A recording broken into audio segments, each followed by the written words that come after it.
Tout le monde garde en mémoire les terribles inondations de 2002 ou de 2013 en Europe centrale, en République tchèque, en Allemagne, en Autriche. Plus de 100 morts en 2002, plus de 30 morts en 2013, plus de 18 milliards de dégâts la première inondation, plus de 12 la deuxième inondation.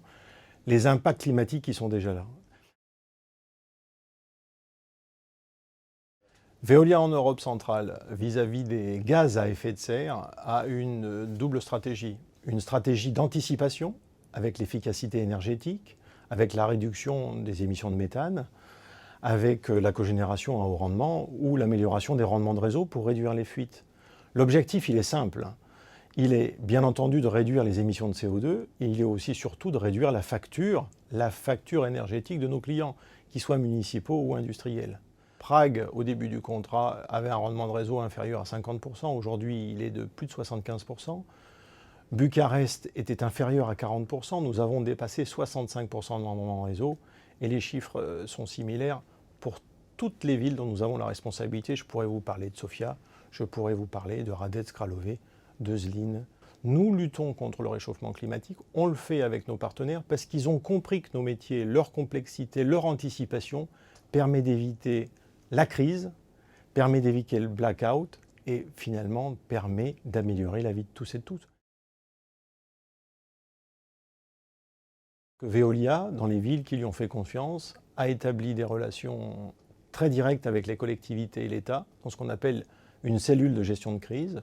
Nous avons les équipements, nous avons centralisé les équipements et mutualisé les équipements, pompage, mais aussi tout ce qui est suivi de réseau, suivi de niveau dans la rivière, anticipation. C'est le système SWIM de Prague où on suit les évolutions météorologiques, le niveau des barrages, le niveau des rivières.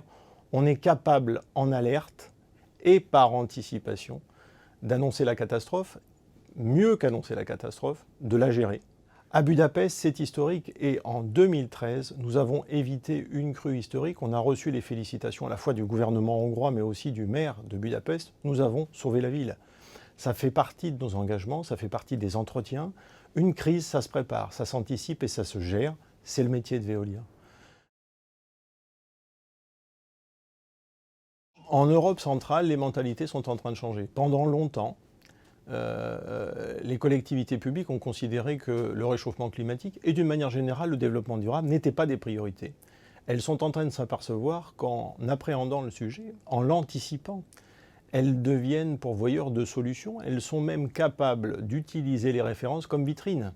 Bonduelle en Hongrie a été face à un changement de réglementation drastique du gouvernement hongrois, obligé de réduire sa consommation énergétique de 17%. Elle l'a fait avec Veolia. Pourquoi ? Parce qu'on dit ce qu'on fait et on fait ce qu'on dit. Notre expérience, nos métiers et nos références font que, contrairement à d'autres, nous sommes capables d'appliquer ce que nous devons appliquer. Nous, on n'en parle pas, on le fait.